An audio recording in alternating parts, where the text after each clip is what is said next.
अपने दुकान पर बैठे, अपने बेटा से कहने लगे, बेटा आज मैं सत्संग में नहीं जा पाऊंगा, तो एक काम करो, तुम चले जाना और आसनी रखी है, माला रखा है, लेके जाना और सत्संग सुन के चला आना। बेटा गया सत्संग में।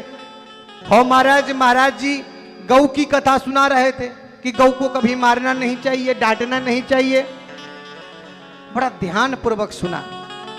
दुकान पे गया और चावल की बोरी रखा बाहर और गौ आकर के खाने लगे दूसरे दिन। अब वो न मना करे न भगाएं उसको, न मना करे न भगाएं।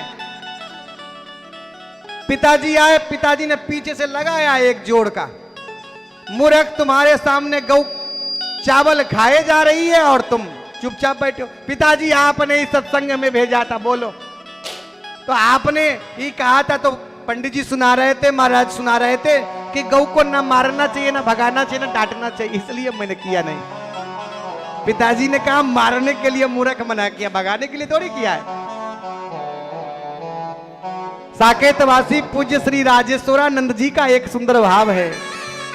एक गांव में एक सांप रहता था, एक गांव में एक सांप रहता था। अब सांप इतना उदंड था, उपद्रव करता था कि गांव वाले तंग आ गए सांप से। अब कोई जाए ना, कोई घर से निकले ना, बड़ी समस्या। एक दिन एक साधु आया तो सबने, गांव वाले ने साधु से कहा, बाबा हमारे गांव में बड़ी एक दुर्व्यवस्था हो गई है, हम लोग घर से बाहर नहीं निकल पा रहे हैं सांप के कारण। बाबा ने कहा तो एक बात करो, हम सांप को समझा दे रहे हैं। संत कह रहे थे कि वो जमाना रहा होगा जब सांप भी समझते थे। अब तो आदमी नहीं समझ पाता, सांप क्या समझेंगे, बोलो। अब तो आदमी को समझाते समझाते रह जाओ, समझने वाले नहीं। बाबा ने जाकर के सांप से कहा, बेटा एक बात बताओ, इतनी जड़ता क्यों? अरे तुम तो जड़ योनि में तुम्हारा जन्म हुआ और फिर भी इतनी जड़ता, इतनी कटुता। अरे लोगों को काटोगे तो लोग मर जाएंगे, इससे क्या लाभ होगा? सांप समझ गया, बाबा का चेला बन गया। सांप बोले आज के बाद नहीं काटूंगा, किसी को नहीं कुछ कहूंगा।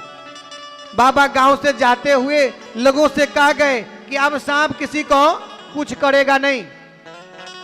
अब सब सगड़ों गांव वाले जाएं, कोई ढेला मारे, कोई इधर करें, कोई उधर करें। और बच्चे तो बच्चे कभी उसके पूंछ पर पैर रख दें, कभी मुंह पर पैर रख दें। अब वो काटने से तो मना कर दिया बाबा ने, अब वो किसी को कुछ कहे ना। बच्चे सांप को उठा लिए, पेड़ में लटका करके खूब झूला झूला सांप पर, इधर से इधर, जगह जगह से रक्त निकलने लगे, शरीर फट गया है। महीनों बीत गए। एक दिन साधु उसी गांव से गुजर रहा था, याद आया कि एक चेला सांप भी है हमारा, चलो जरा मिलते चलें, देखे कहां गया। उसी वृक्ष के नीचे गए और कहने लगे, कहो भाई चेला जी कहां चले गए हो? अरे सामने आओ। अब वो कुछ बोल ना पाए, बड़ा दुखी था। इधर उधर देखा, कहीं ना दिखे। जंगल के झाड़ पर देखा, कांटों पर फेंका हुआ सांप। संत नजदीक गए, उतार करके नीचे किया। सांप से पूछा, कहो बेटा किस कुसंग के कारण से ऐसी दुर्गति तुम्हारी भई? सांप धीरे से बोला, बाबा जी ये कुसंग के कारण से नहीं हुआ, तो ये तो सत्संग के कारण से हुआ। बाबा ने कहा सत्संग से? बोले हाँ। कैसा सत्संग? बोले सत्संग से इसलिए हुआ कि आपने कहा किसी को कुछ कहना नहीं, किसी को काटना नहीं, तो हमने सब छोड़ दिया। अब गांव वाले आकर के ढेला मारे, बच्चे झूला झूले उसी पर। संत ने कहा, बेटा तुमने हमारे शिक्षा को सही सही नहीं समझा। कई लोग बड़े ज्ञानी भी होकर के अज्ञानी रह जाते हैं, जानते हैं? अधिक ज्ञान भी खतरे की निशानी है। अधिक ज्ञान भी नहीं,